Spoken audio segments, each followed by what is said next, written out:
Olá, seja muito bem-vindo. Você já se perguntou o significado por trás da Páscoa e os eventos que marcaram os últimos momentos de Jesus na Terra? Hoje nós vamos refletir sobre essa história emocionante, cheia de simbolismo, desde a última ceia no cenáculo até o sepulcro vazio. Vamos ter umas imagens muito bacana, muito interessante, então prepare-se para uma jornada de fé e reflexão. Aproveite para deixar seu comentário, o que você entende por Páscoa. Aproveite para se inscrever, deixar seu like. Vamos lá?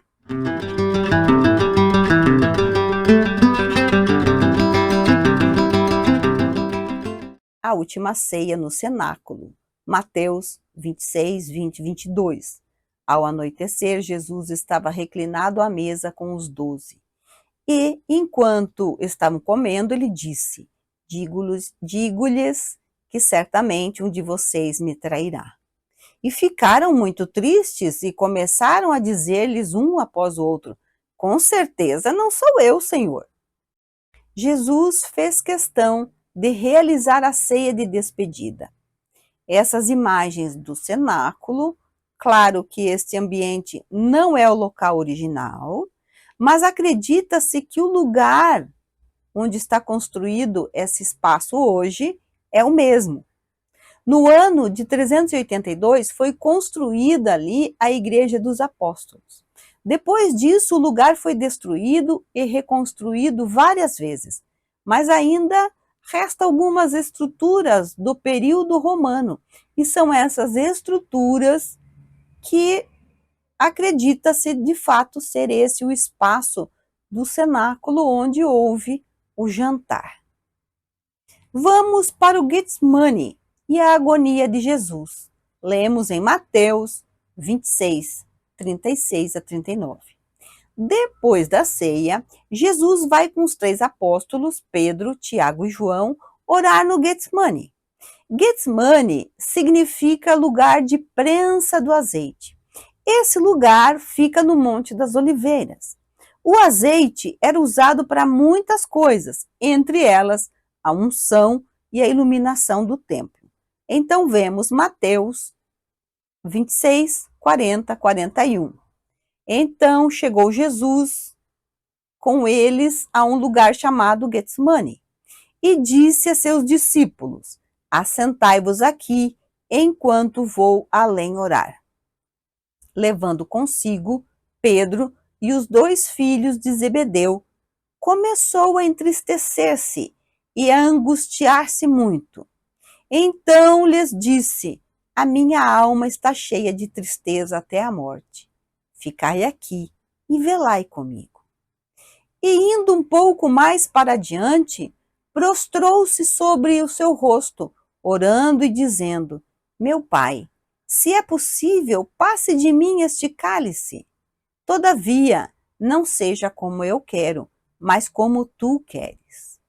Voltando para seus discípulos, achou-os adormecidos e disse a Pedro: Então nem por uma hora pudestes velar comigo? Vigiai e orai, para que não entreis em tentação. Na verdade, o espírito está pronto, mas a carne é fraca.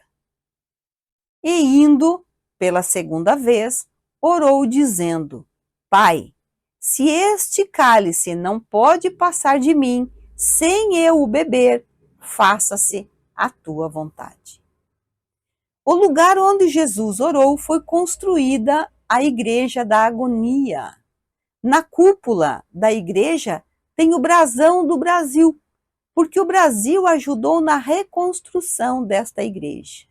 E voltando, achou-os outra vez adormecidos, porque os seus olhos estavam pesados. E deixando-os de novo, foi orar pela terceira vez, e dizendo as mesmas palavras. Então chegou junto dos seus discípulos e disse-lhes: Dormi agora e repousai, eis porque é chegada a hora, e o Filho do Homem será entregue nas mãos dos pecadores. Levantai-vos, partamos, eis que é chegado o que me trai. Quando ele retoma pela terceira vez junto aos apóstolos, ele vê que Judas chega com os soldados e uma multidão que veio assistir. Judas o beija e Jesus é levado preso até a casa do sumo sacerdote Caifás, que fica no Monte Sião. Caifás ganhou essa posição de sumo sacerdote do procurador romano Valério Gratus. Hoje, sobre a antiga casa de Caifás, existe a Igreja de São Pedro no Cantar do Galo.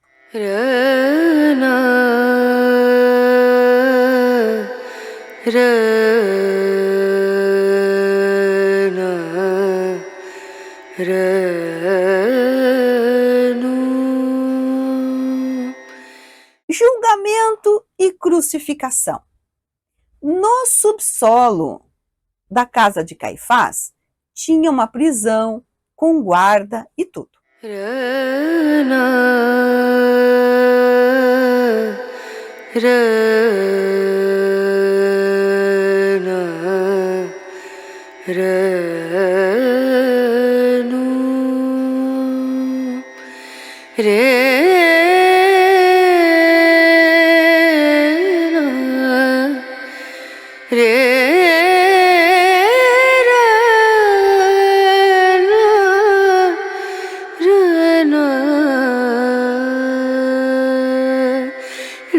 नजरिया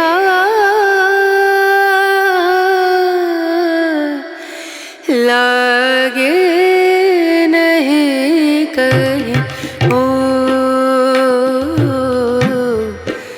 नजरिया लागे नहीं कहीं Sabe-se que o lugar da casa de Caifás é esse por achados arqueológicos.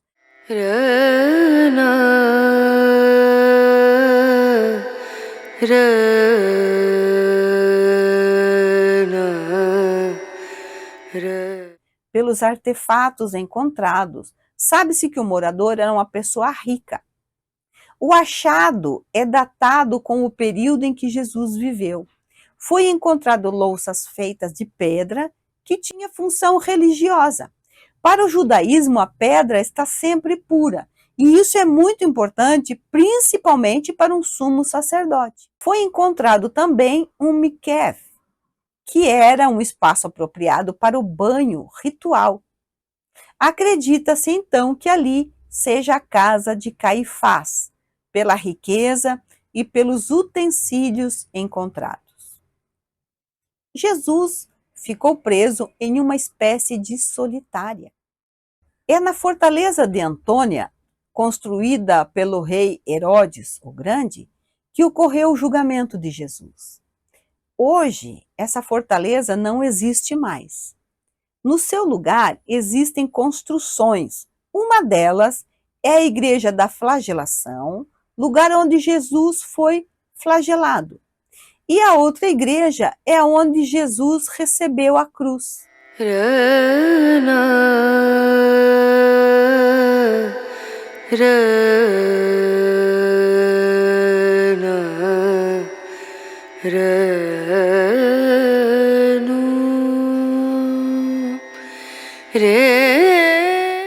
A crucificação, ela era comum naqueles tempos.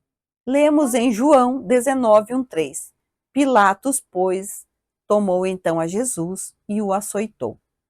E os soldados, tecendo uma coroa de espinhos, lhe a puseram sobre a cabeça e lhe vestiram roupas de púrpura. E diziam: Salve, Rei dos Judeus! E lhe davam bofetadas. A crucificação era a pena de morte reservada aos escravos e aos piores criminosos. Jamais um cidadão romano seria condenado à morte na cruz. O açoitamento, antes da crucificação, fazia parte da pena e todos passavam por isso. Pilatos, ele estava convencido de que Jesus não havia cometido crime algum. Os judeus não poderiam crucificar Jesus pessoalmente. A pena de morte cabia exclusivamente a Roma. Pilatos diz para eles o crucificarem, no sentido de que eles seriam os responsáveis pela morte de Jesus. E o evangelista diz que Pilatos ficou mais atemorizado quando os judeus disseram que Jesus se fez filho de Deus. Pilatos era romano, e para o pensamento romano era comum que deuses encarnassem em meio aos homens. Então lemos lá em Mateus 27:19, a mulher de Pilatos dizendo a ele que teve um sonho em relação a Jesus. E estando ele assentado ao tribunal, sua mulher mandou-lhe dizer: não entres na questão desse justo, porque num sonho sofri muito por causa dele. E isso ficou na cabeça de Pilatos, tanto que no final ele diz: eu lavo as minhas mãos desse caso. Mas ele lavou as mãos, mas não conseguiu lavar a sua consciência. Vemos lá em João 19, 16, 17. E então, consequentemente, entregou-lhe para que fosse crucificado. E tomaram a Jesus e o levaram. E levando ele às costas a sua cruz, saiu para o lugar chamado Caveira, que em hebraico se chama Gólgota. Jesus deve ter percorrido essa rua e escadarias, porque ela liga a parte baixa onde ficava a casa de Caifás até a parte alta onde ficava Pôncio Pilatos. A Via Dolorosa, Via Crucis ou Via Sacra, como é conhecida, vejam que em latim escreve-se igual ao português. Já nos tempos de Jesus, tinha comércio, essa rua ela era muito movimentada. A intenção era humilhar. Eles queriam que mais pessoas vissem o que estava acontecendo.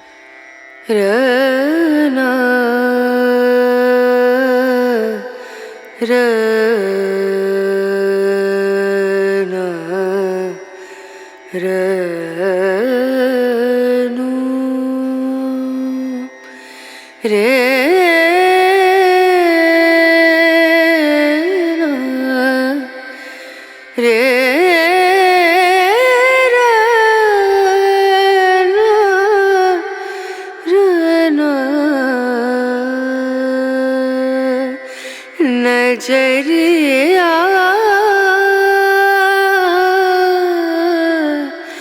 लागे नहीं कहीं ओ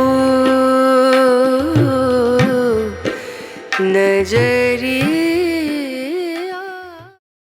Vemos imagens do portão de entrada e de saída que foi encontrado através de escavações.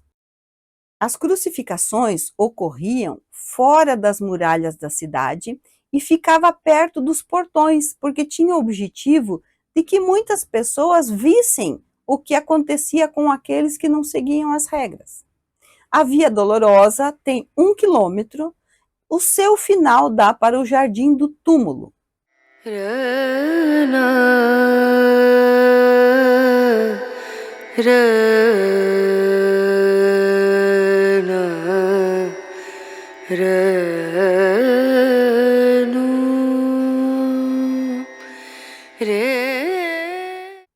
Dali se tem vista para o Monte Calvário e para o túmulo de José de Arimateia, onde o crucificaram e com ele outros 2, um de cada lado e Jesus no meio. Depois disso, José de Arimateia rogou a Pilatos que lhe permitissem tirar o corpo de Jesus, e Pilatos lhe permitiu. E também Nicodemos, levando quase 100 arréis. Arréis era a unidade de peso, de um composto de mirra e aloés. Tomaram, pois, o corpo de Jesus e o envolveram em lençóis com as especiarias na preparação para o sepulcro. E havia um horto naquele lugar onde fora crucificado, e no horto um sepulcro novo, em que ainda ninguém havia sido posto. E ali, pois, puseram a Jesus.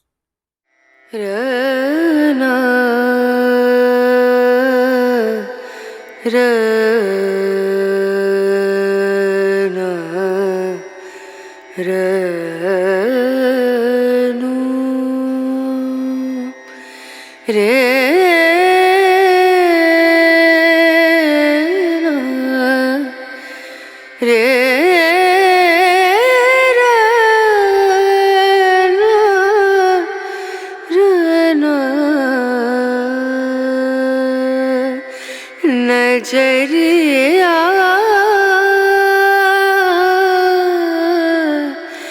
लागे नहीं कहीं ओ।